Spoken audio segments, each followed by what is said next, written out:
Howdy, Cup, and welcome to another episode for the Funky Pod special tiny hotel room edition. I'm in a hotel. I'm in Berlin, in Germany right now. I'm at a conference, and that's actually what I'm going to talk about now. One thing, however, before I talk about the conference, before I talk about Republica 23, man, hotel rooms in Germany are tiny and ridiculously expensive compared to Thailand, where I usually reside. So, yeah. So, welcome to my tiny hotel room. It's way more expensive than a 5-star hotel room in Thailand. Hey, I'm recapping Republica 23 a little bit because, well, it's been the first time in several years, I don't know, 5-6 years for me that I've been at Republica. I used to go a lot back then when they would invite me almost every year as a speaker. Now I had to wait a little bit until I got an invitation again. Hey, Republica, what's up? Because otherwise I just can't, I don't know, I can't make a case for it if I'm not going at least a little bit for work. And if I'm a speaker, if I speak somewhere at a conference, then I can get the time off from university, and it's a kind of a work trip, so to speak, at least a little bit. If that's not the case, it's just hard to make the case for a flight halfway around the world that's really expensive and basically needs all the budget that we would have in the faculty for trips like this. So I feel only as an attendee that I wouldn't even dare to ask for it. So I only ask for support there when I'm actually speaking and when I'm actually contributing and working. So that's why I can only make the trip to Republica when I actually speak, which I was lucky enough to get the invite this year again. And I have to say it right away, it was awesome. The last time I've been at Republica was a little bit, I don't know, the vibe wasn't as, I don't know, friendly, as energetic back then. Maybe it was just me. I was in a different I know, state, in a different situation at work maybe. But this time around, and I did have some, not issues, but I did have some things that I'm thinking about, oh hey, what happened there? But generally speaking, I think the event was fantastic. I think that's the first time I saw that event location. The last time I was there in person, it was a different event location. So first time I saw this event location at Festsaal Kreuzberg and Arena Berlin, next to the river, some beach and stuff. It's huge. It's not just a hall. It's not just an academic conference or something. It's really, really, really cool. That's also the reason why I don't like academic conferences, because they never come close to things like this. So Republica, great job. And organizing this and making this event happen again. So many different stages, so many different venues, areas within the overall Republica area. It was just fantastic. Every venue had was very unique. You had an arcade game hall in between different venues. You had so many nice little sprinkles in between that just fit the digital theme so well and makes you feel at home. If you grew up with, I know, digital stuff, millennial or Gen Z, you're yeah, that's where I belong. And I think that's also what makes Republica so special. The Republica conference theme, what makes it so special is it's not an academic conference. It's not a business heavy conference. Of course, you do make business contacts and so on, but it's not like an SMX, for example, like a Seoul Search Marketing Expo or something. It's different, and you feel it. You feel it's different. It's not just business people there. It's actually the digital society there. So many people that are so different from me, and it is fantastic. Because at an SMX you meet digital marketing people, right? At academic conferences you meet academics, and it's all very bubbly. But at Republica, the digital society is just everybody that's just part of the digital thing, right? That movement, that whatever you want to call it, and everybody comes together there. It's fantastic. On the first day, it's a 3-day event. On the first day of the event, I was walking to the venue from the train station. How cool is it that you can just walk? If I walk in Bangkok for 30 seconds, I'm drenched in sweat. So I really enjoyed just walking around for hours in Berlin right now. So I walked to the venue, and then when I left the train, I saw some punks going to the same direction. I'm are they also going to the conferences? People with on those leather jackets, real punks. And I'm this is so cool. Like, look at me. I'm like in kind of like a work outfit, like a work dress, semi-work outfit, at least. They're like in their punk outfit, and we're going to the same event. It's fantastic. Like, so many different points of view on all those things. And like I said earlier, I did have some disagreements with like what I saw, for example. I watched like 2 interviews, 2 talks with like 2 different ministers, 2 different German ministers.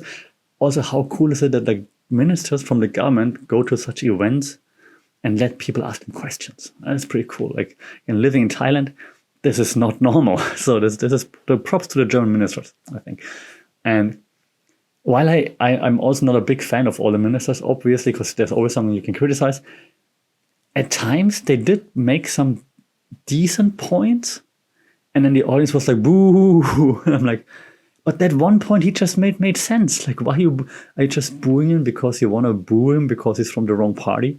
Or am I just too old that I agree with the minister right now? Or am I not woke enough? I'm not sure.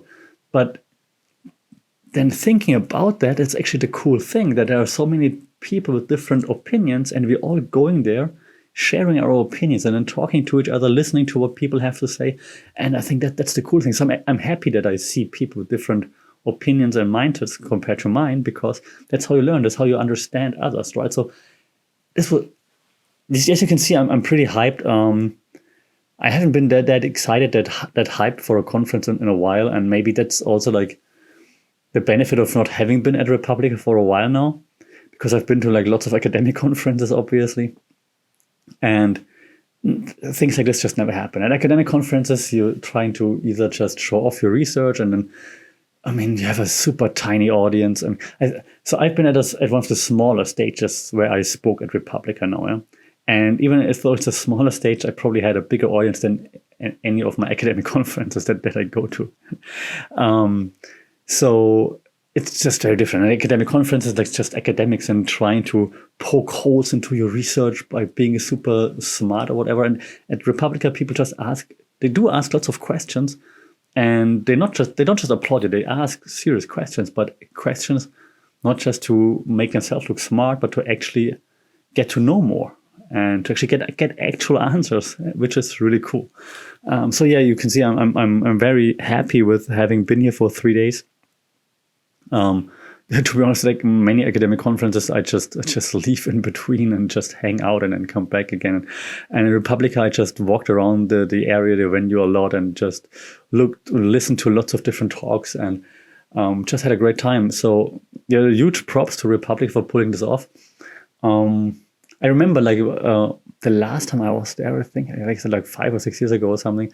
I always remember that the media was a bit critical about Republica, like it has lost its steam and so on.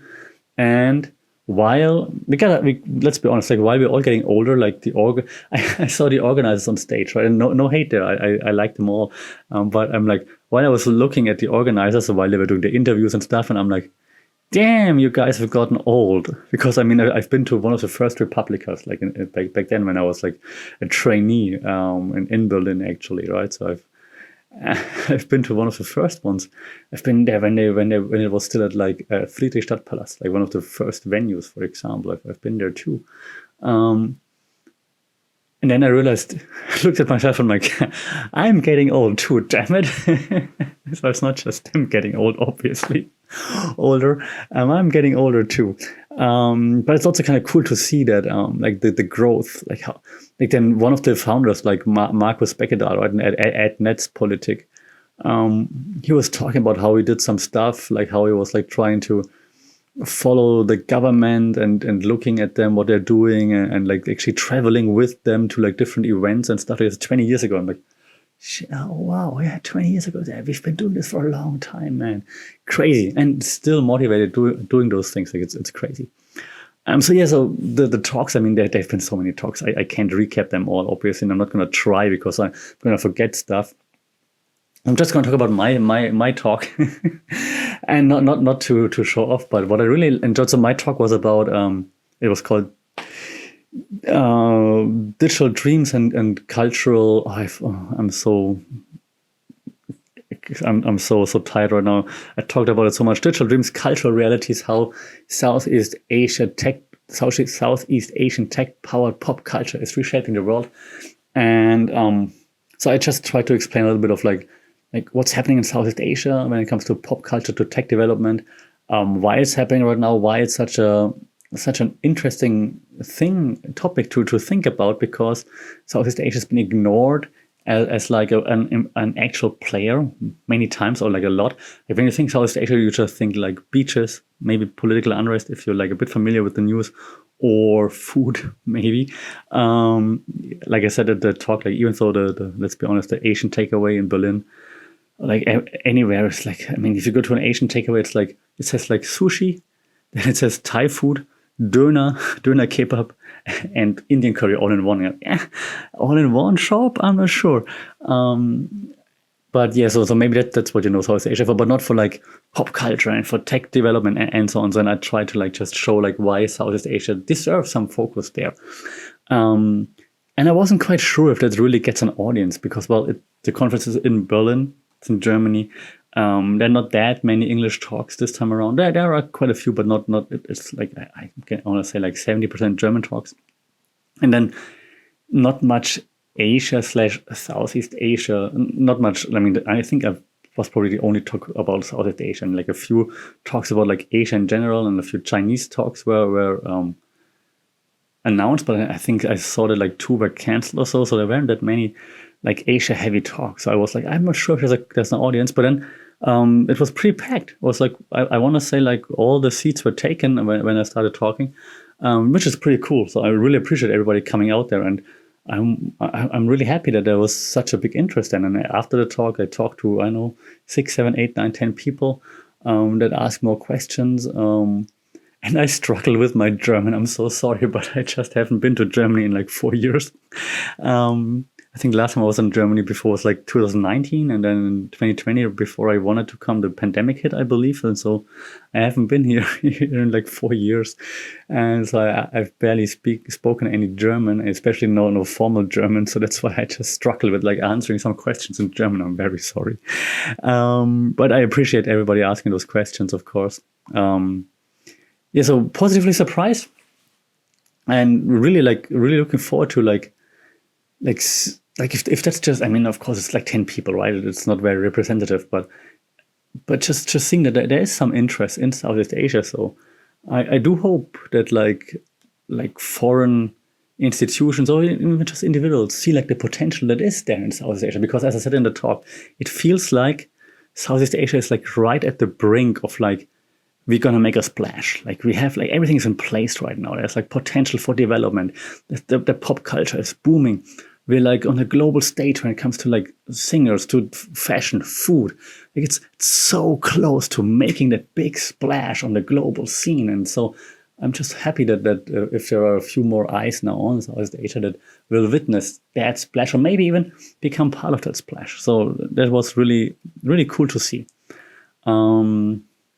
Yeah, I mean, I don't want to make it too long, and I'm also very tired. The thing is, I had my talk on the 3rd day of Republica, of the conference, and while I'm cool with that, no problem.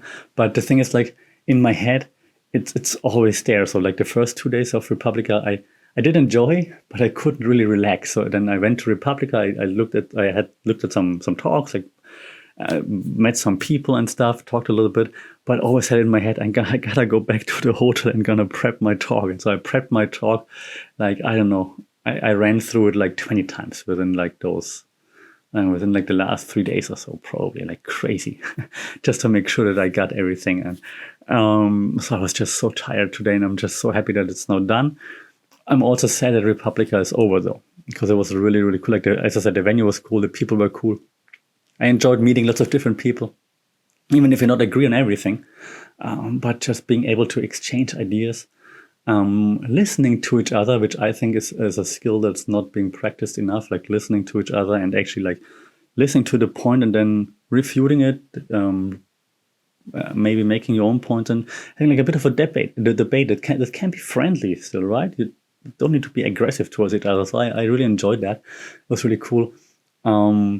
And yeah, man, I can't wait to to do this again, and I hope there's going to be more conferences like this. Maybe get some inspiration from Republic. Maybe even we can try to do something like this in Southeast Asia, because most conferences, let's be honest, in Southeast Asia are either very academic or like just very, very tech bro-y.